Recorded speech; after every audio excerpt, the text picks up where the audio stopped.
하나 둘 셋 하나 둘 셋 마이크 테스트 마이크 테스트. 아이고 마이크가 좀 이상해가지고 이게.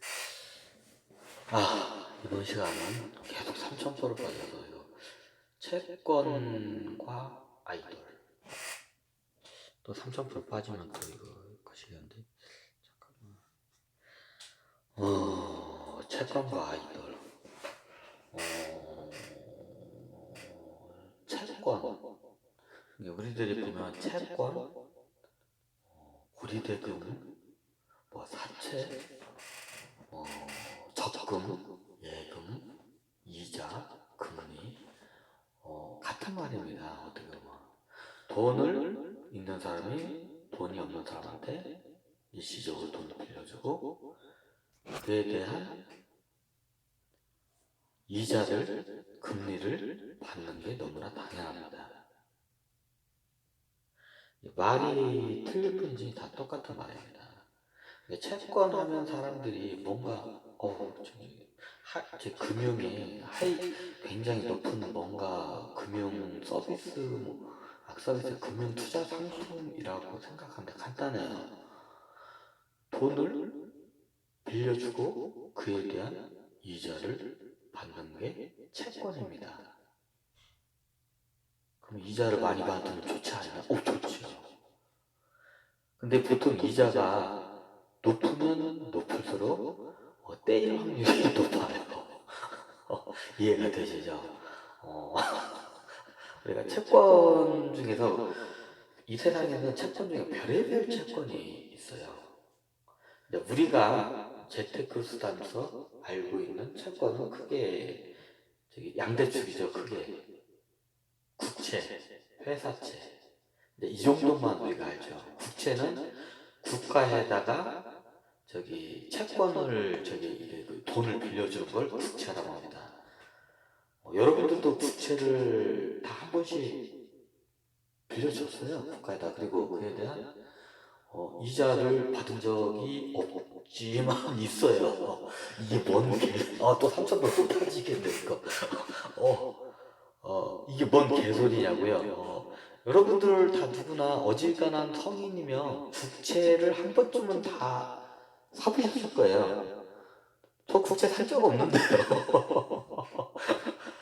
제가 예전에 제 한 사례만 딱 이렇게 여러 자리 사례가 있는데 저희 중고차를 제가 이제 중고차 매매상 있잖아요. 저는 제 경험을 바탕으로 설명드리기 때문에 우리나라에서는 중고차를 사게 되면 등록세, 취득세, 공채를 등록세, 취득세를 매입하고 공채를 매입합니다. 공채, 국채입니다. 쉽게 말해서. 그러면 대부분 우리는 뭐 새 차도 그렇고 중고차도 그렇고 공채를 매입을 해야 돼요.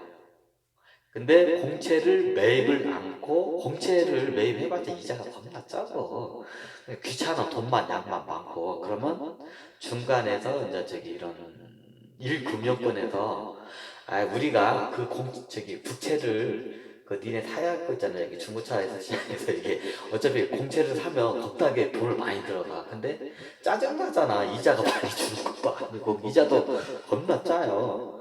그러면 은행에서 국채를 대신 사요. 우리가 의무적으로 사야 할 중고차나 자동차를 사야 할 국채를 의무적으로 사야 할 국채를 갖다가 은행이 대신 사줘요. 그리고 그에 대한 그 언밸런스 이자라고 해요.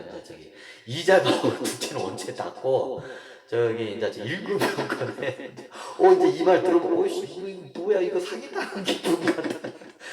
한국은행에서 0.5%로 1금융권 빌려주고 우리는 국채로 강제로 매입하고 뭐지 이게? 그러고 지금 1금융권 예대 발시를 붙여가지고 우리한테 또 뭔가 마이너스 국채를 우리가 그 국채를 팔아요. 근데 채권 시장에서는 채권을 팔면 그에 대한 이자 수익이랑 이제 수익이 남아야거든, 마진이. 근데 반대야. 왜냐면 국채가 원체 이자가 싸고 시중 은행 이자가 더 높기 때문에 이제 귀찮으니까 국채를 사기 싫으니까 반대로 이제 부채를 우리가 부채를 사야 할 의무가 있잖아요. 자동차를 사면 그러면 저기 일부 은행에다가 나 이거 니네들이 부채 사. 그럼 은행 애들이 내 미쳤냐? 그 마이너스 예를 들어서입니다 진짜. 예를 들어서 부채 금리가 1%예요 연금리가. 근데 시중 이자가 이제 그 당시에 한 6%짜리야. 근데 부채를 우리가 팔아야 돼 은행에다가. 진짜 이상한 거래법이죠. 부채를 팔면 마진이 낮고 이자율이 더 높게 받아야 그게 정상 아니냐고. 근데 그러면 1%의 부채 이자율과 은행에서는 그거를 6%의 이자율이 되는. 그럼 5%라는 이자율은 갭이 생기죠. 그럼 5%에 대한 이자율을 갭에 대해서 우리가 이자를 미리 지급을 해줘. 그 부채 만기일에 맞게. 이해가 되시죠?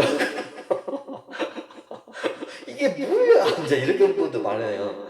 이게 이제 의무적으로 부채를 그렇게 사들이게 돼 있어요. 이제 뭐 중고차를 사면 등록세, 취득세, 그리고 지방세, 뭐 이렇게 여러 가지 교육세 여러 가지가 들어가는데 그 중에 하나가 공채 매입이에요. 그게 부채야. 공채가 부채야 똑같아. 약간 언밸런스 했네. 그러니까 새 차 살 때는 이게 또 많아요. 근데 공채를 직접 매입하게 되면 안 그래도 차 사는데 목돈 들어가는데 이게 허리가 휘는데 공채 그거 살려고 해봐. 안 되잖아. 우리나라 제도가 그래. 딴 나라 어떨지 모르지만. 그럼 나중에 은행이 우리가 그 공채를 사줄 테니까 니네들이 그 갭 이자를 미리 줘.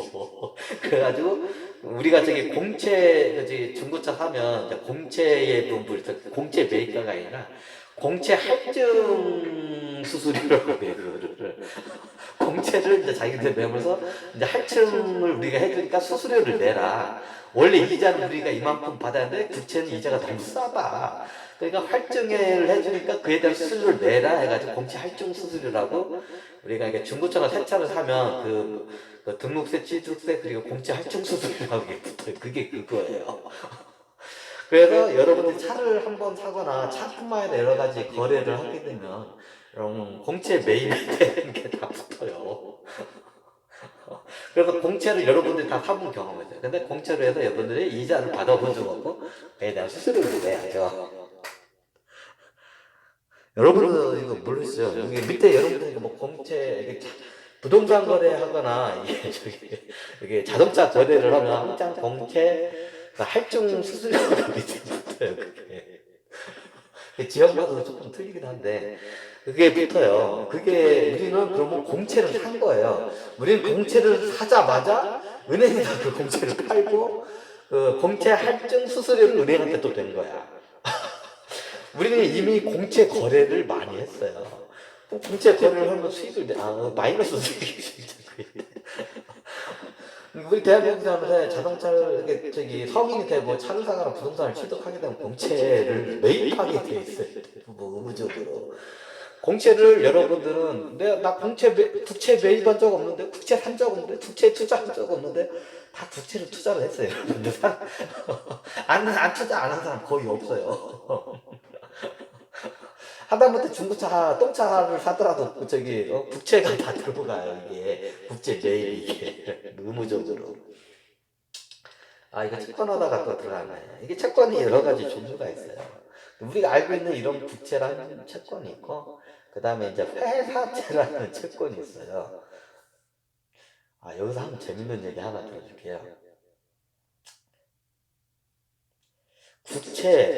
부채가 뭐냐면 국가가 우리나라가 대한민국 정부가 빚을 얼마 졌네, 아니면 뭐 지방 정부가 빚이 얼마네, 뭐 이런 소리 뉴스로 많이 듣고 뭐 너무 정부가 빚을 많이 졌다 뭐 이렇게 미국 정부가 세계에서 최고 빚쟁이 국가다 뭐 이런 말 많이 들었을 거예요. 여기서 중요한 건 하나 국채에 대해서 한번 설명을 하면서 한번 제가 재밌는 사실을 한번 예전에 중앙은행에 대한 걸 설명을 했어요. 중앙은행이 채권을 발행을 하는 거예요 일종의. 돈을 빌려주잖아요. 중앙은행도 이자를 받고. 근데 우리나라 같은 거는 별로 그런 게 없는데, 중앙은행이 우리 중앙은행의 한국은행이 대한민국 정부한테 돈을 빌려줘요. 뭔 개소리냐고 이제 실질적으로 그게 이루어져요. 그게 이제 금리 이제 정책인데, 국가가 한국은행 찍어가지고 국가가 마음대로 그 돈을 막 쓸 수가 없어요. 그 대신 빌릴 수는 있어요. 한국은행으로부터 기준금리로. 기준금리는 겁나 싸니까 진짜. 이제 이게 구체적인 개념을 여러분들이 이제 부채라는 개념이 겁나게 웃겨요. 이게 부채 세계 뭐 부채 금리가 신용도가 좋은 국가는 부채 금리가 낮고, 이런 뭐 아프리카나 동남아에 있는 거기 언제 나라가 망할지도 모르고 모라토리움을 내일의 잠바 국가나 저기 거기 베네수엘라인가 뭔가 베네수엘라 같은 이제 그런 나라가 될까 말까 하는 국가들이 겁나 많아 지구상에. 그럼 그런 데는 부채 빌려주지도 않고, 빌려주더라도 금리가 겁나게 세게 빌려줘요. 나라마다 그 부채 금리가 천차만별이에요. 그 신용도가. 우리가 뭐 뉴스 보면 대한민국 신용도가 뭐 AA 뿔뿔 뭐 AAA 삐삐삐삐 뭐 나오잖아요. 그거에 따라서 이제 그 신용도가 결정되고 그 나라의 부채 이자율도 결정이 돼요. 그 나라 회사의 회사채 이율도 그거에 따라 결정이 돼요. 그 나라 경제가 파탄나면 그 나라에 있는 회사들도 파탄하는 게 자명하잖아요, 당연히. 그럼 거기에 따라서 그 나라의 회사채 이율도 틀려지고, 그 나라의 빌려주는 부채 이자율이 틀려져요. 그럼 대부분 국가는 돈을 쌓는 국가는 없어요. 뭐 바로바로 다 써버리지. 정책적으로 다 그래요. 우리나라만 그런 게 아니라 미국이나 우리나라만 그런 게 아니라 정책적으로 그래요. 아니 뭐 보니까 저 일본 같나 중국 같은 경우에는 이게 돈을 아니 근데 그거는 그 보유량이라고 해요. 이게 개념이 틀려요. 국가가 갖고 있는 게 아니라, 이거 역사가 틀었는데, 일종의 금태환, 원래 금태환법에 의해서 금을 보유한 만큼 화폐를 찍어내는 게 정상이었어요, 옛날에는. 그래서 옛날에 모든 금이 미국에 있으니까 어차피 미국의 금은 다 미국이 갖고 있고, 전 세계 미국의 거의 80~90%는 미국의 중앙은행 지하창고 벙커에 있으니까 어차피 우리가 이게 달러를 찍어놔면 이건 금과 같은 역할을 해. 우리 달러를 니네들이 쌓아놓으면 그거는 금을 쌓는 거가 같아. 이해가 되시나요? 이래서 달러 보유량 이꾸로 금 보유 이런 개념이 잡힌 거예요. 약간 제 개념이 이거 설명하면 겁나게 저건데. 하여튼 그래요, 그냥.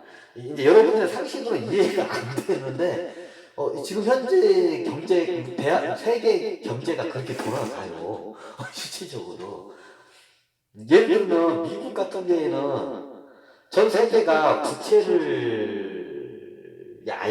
IMF가 그 로스차일드 가문이 만든 그 기구예요, 일종의. 이게 웃기는데, IMF가 이게 연방준비은행 밑에 산하 기관이 일종의 IMF가 세계 산하은행 이게 정확히 말하면 로스차일드 가문에서 만들어낸 어떤 금융 이게 하여튼 걔네들이 만든 기구야. IMF는 자다가도 벌떡벌떡 일어나는 사람들 겁나게 많아. IMF가 IMF를 뭐 어떻게 설명해야 되나? IMF가 일종의 로스차일드 가문과 이제 모라토리움을 선언한 나라들을 이제 이걸 어떻게 구제하기 위해서 만든 일종의 산업은행하고 비슷해요. 좀 약간 비유를 하자면 산업은행 개혁을 하는데, 산업은행의 목적은 이자를 내서 수익을 내는 게 공기업이잖아. 목적이 아니라 대한민국에 있는 이게 기업들이 부도를 면하기 위해서 만들어진 은행이 산업은행이에요. 산업은행하고 IMF가 비슷해. IMF는 이제 그게 기업이 아니라 세계에 있는 국가가 이게 돈이 없어서 파산하는 거를 이걸 갖다가 구제하기 위한 이게 기구예요. 근데 이게 산업은행은 약간 선의 목적이 굉장히 강한데 IMF 같은 경우에는 이게 뒤에 금융권 같은 게 이게 빛의 고리로 이게 그래 옛날 한국은행이 IMF하고는 거래를 절대 해서는 안 된다고 그때 김영삼 네 김영삼 이거 욕 나오려고 하네 이 새끼 같죠. 김영삼 새끼 아 이거 돌아가신 분한테 이러면 안 돼. 김영삼한테 이게 영화의 한 장면이 나와요. 부도의 날인가 뭐 대한민국 부도의 날에 그 장면이 나와요. 이게 정확하게 이게 정치적으로 큰 이슈가 되기 때문에 이게 저걸 해요.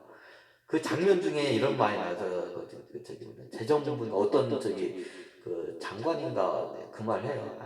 막 한국은행에 가가지고 막 뭐라고 하니까 이거 당신들이 장관가 그거 하는 말이 있어요. 씨발 이거 내가 해먹었냐고 대통령 아들내미가 해먹었지 이거 내가 해먹었냐고 왜 나한테 지랄이냐고 영화에 그 장면이 나와요. 근데 이게 이제 이거를 시나리오를 쓴 사람들은 그걸 아는데 이게 이제 나중에 이게 엄청난 파급 효과가 일어나기 때문에 요거를 이걸 할 수가 없어요.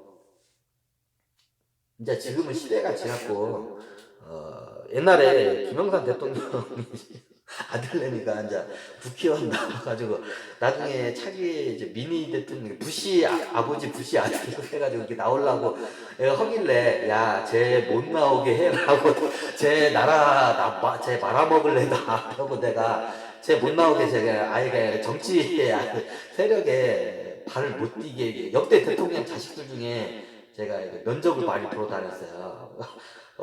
얘네들 큰일 날 애들이다. 쟤네들 나오면 왜냐면 얘네들 뒤에 옛날 좀 그런 애들이 있어. 정치 권력을 해놓고 이게 대통령 자식들은 몰라 정확히. 근데 뒤에 있는 애들이 꼬셔가지고 어떻게 해먹으려고 하는 애들이 있어. 그럼 뒤 세력 애들이 얘네들 이용을 해요. 대통령 아들. 그러면 옛날 부시 아들이고 부시 뭐 이렇게 미국 하듯이 우리나라도 있구나. 박정희 대통령이 나오고 박근혜 대통령이 나오듯이 옛날 전 대통령 자식들이 이게 나오고 옛날에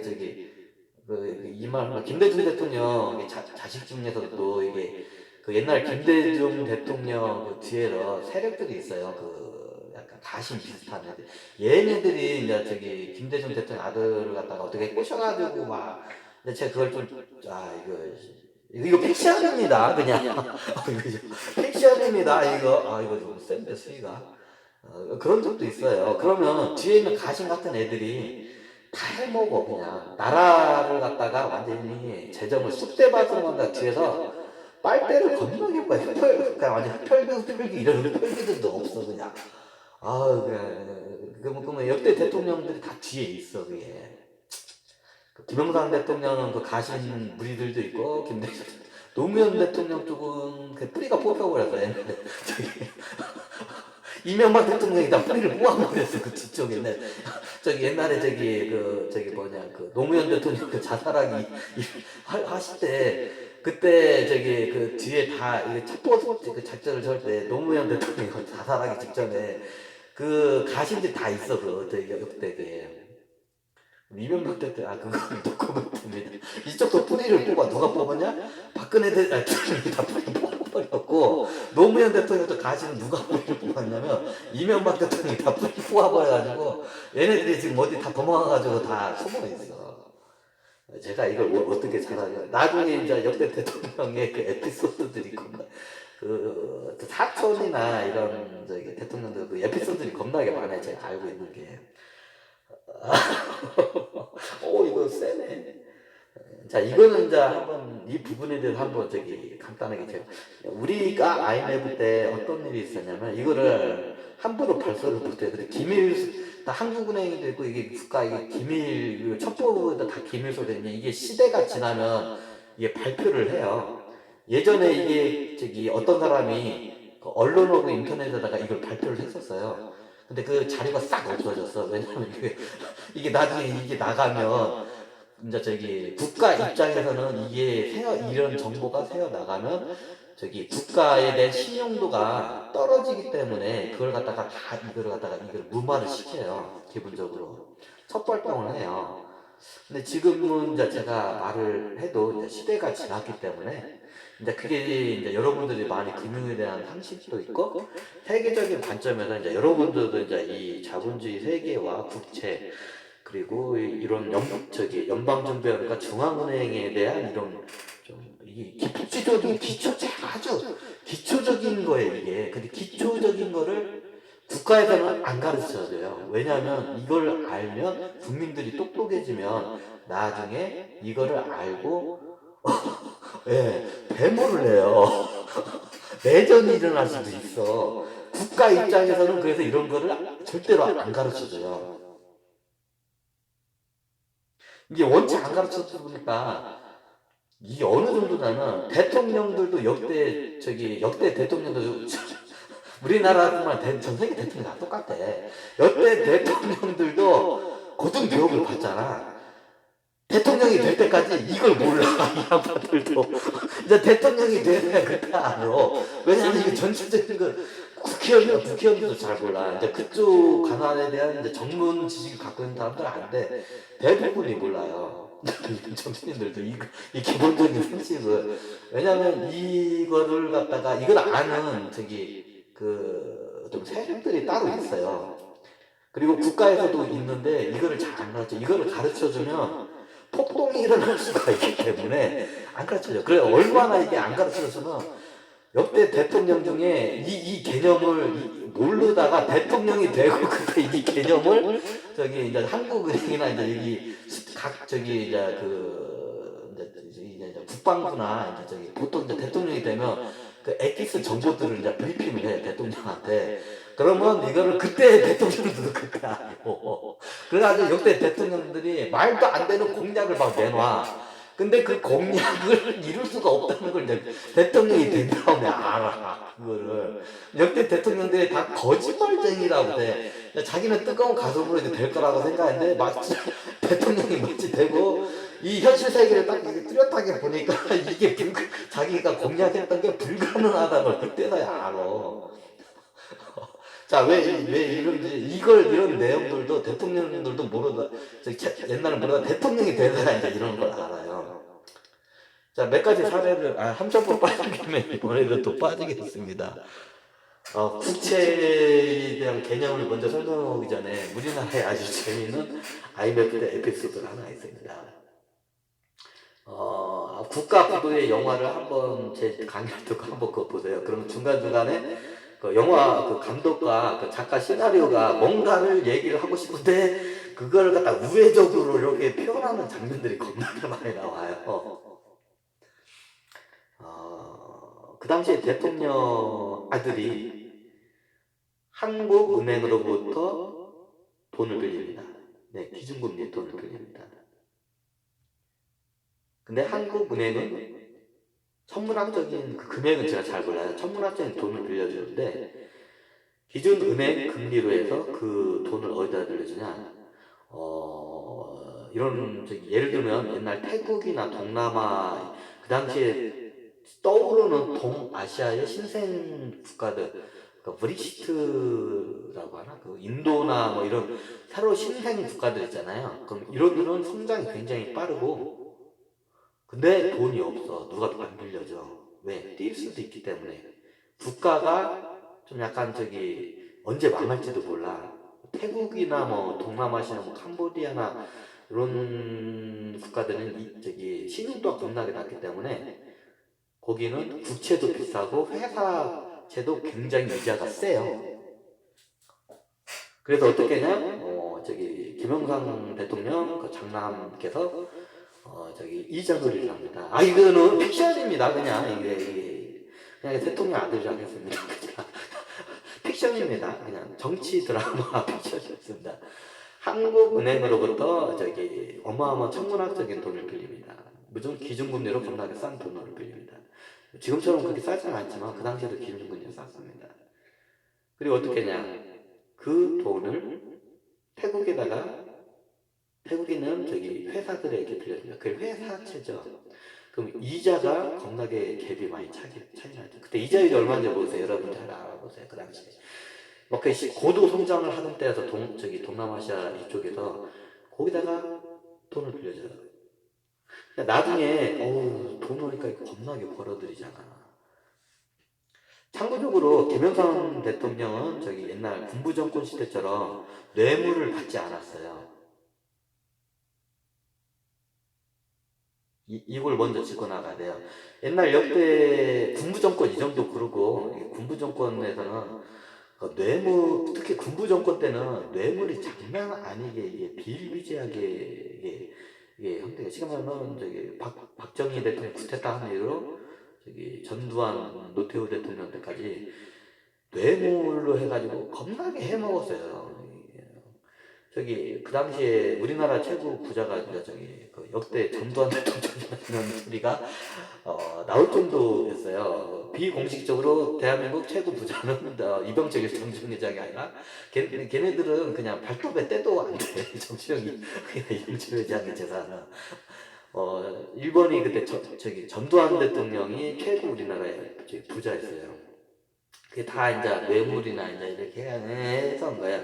근데 김영삼 문민정부가 들면서 그걸 갖다가 부패 척결을 하면서 다 그거를 갖다가 김영삼 대통령 자체도 부패를 다 끊어내. 이제 이거는 정확하게 우리가 이제 저기 어두운 부분만 보고 하는 게 저기 정확하게 이제 객관적으로 우리가 봐야 할 필요가 있기 때문에 김영삼 대통령은 정확하게 이게 그 당시에 좀 속아서 이렇게 받은 것도 있긴 하지만 이제 이건 나중에 얘기를 하고 김영삼 대통령에게는 이제 이게 옛날에 이 나라가 바로 서려면 이 나라의 부정부패가 없어야 한다. 뇌물이라는 걸 없애가지고 그때 김영삼 대통령 때 공무원 월급을 올려주면서 부정부패를 하면 이제 저기 굉장히 강하게 처벌을 하고 옛날 군부 옛날 그 세력들을 갖다 다 잘라내요.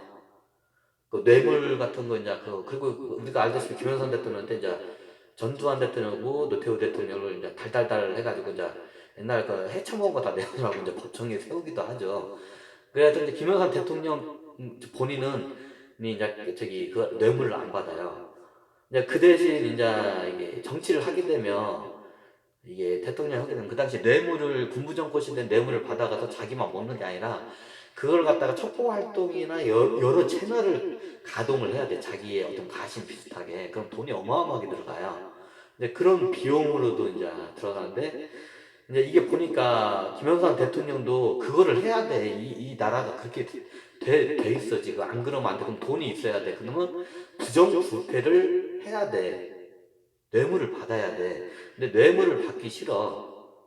이해가 되시죠? 왜 이런 저기 환경이 일어났는지. 그러니까 대통령 그 당시에 김영삼 대통령 개새끼하고 욕하면 안 돼. 그나마 김영삼 대통령이 이걸 갖다 부정부패를 없애고 나라를 어떻게 좀 깨끗하게 만들려고 이 양반은 노력을 한 거예요. 근데 그 당시에 환경이 대통령 입장에서부터는 이걸 가동을 해야 돼요. 이게 대통령의 이게 권한으로 해서 예전처럼 부패를 뇌물을 받아서는 안 되는데 뭔가를 자금을 조달을 해야 돼요. 그게 이제 김영삼 대통령 보니까 그거야. 그 역할을 이제 자기 장남이 한 거야. 이제 자기 자식 장남이. 자식들이 한 거예요, 다.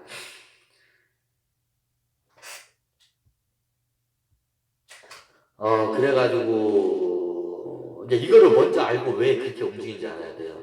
대통령이 움직이면 하는 일이 따로 있어요, 비밀리에. 그럼 이걸 안 하면 국가가 이 대통령으로서 이거 뭔가 이게 어마어마한 일.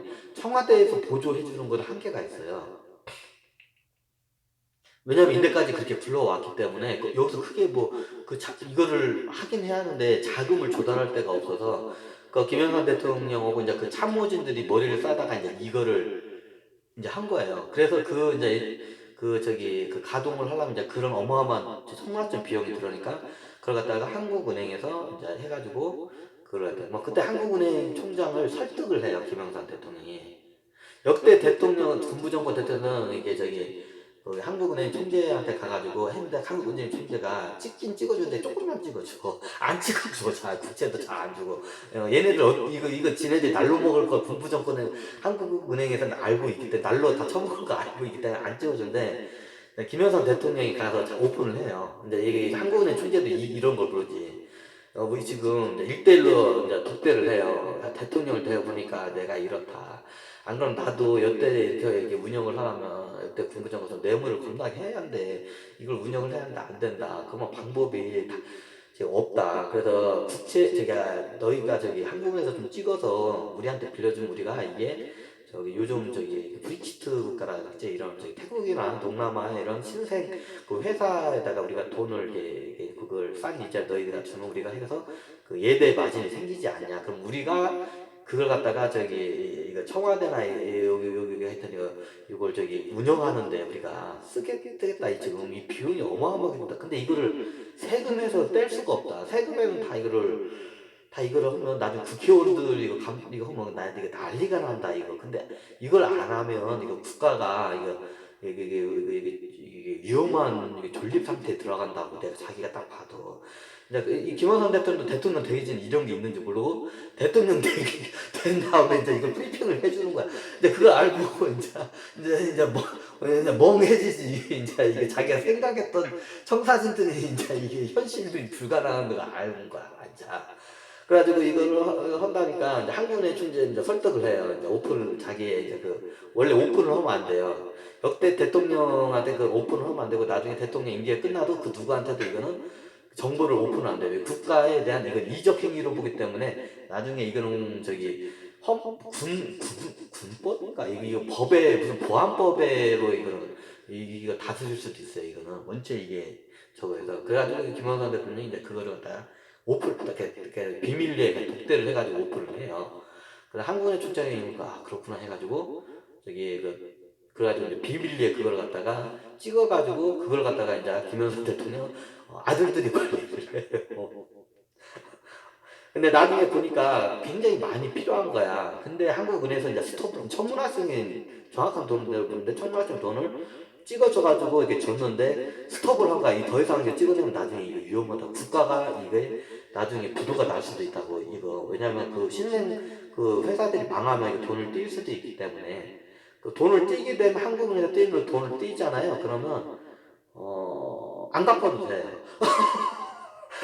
이게 뭔 개소리냐.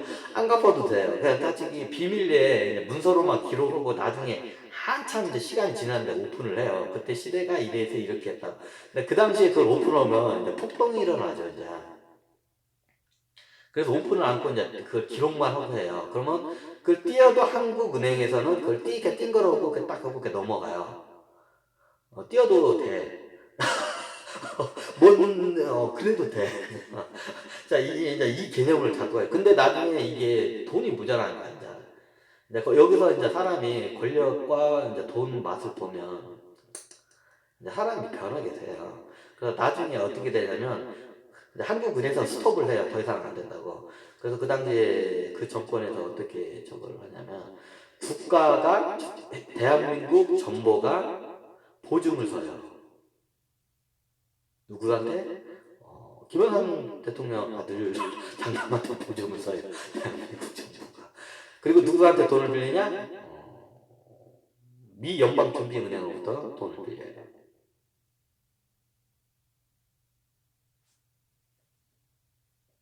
대한민국 정부가 보증을 쓰고 빌리기는 대통령 장남이 돈을 빌려요. 그러니까 간단하게 이게 여러 가지 금융적인 이게 약간 이게 굉장히 복잡해서 그걸 쓰는데 그냥 쉽게 설명을 하겠습니다.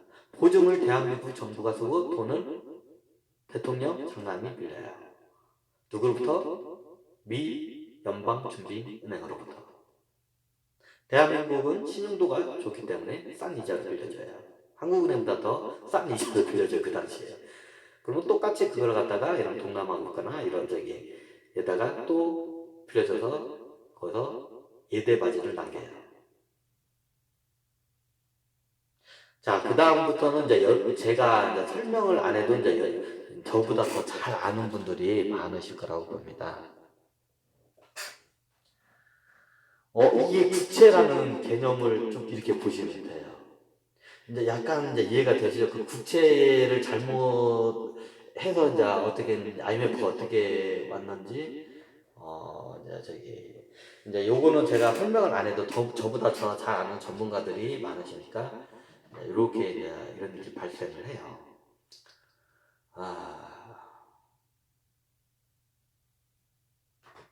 자, 여기까지 이제 한번 부채에 대한 한번 한 사례를 한번 들어서 이렇게 강의를 해봤습니다. 네.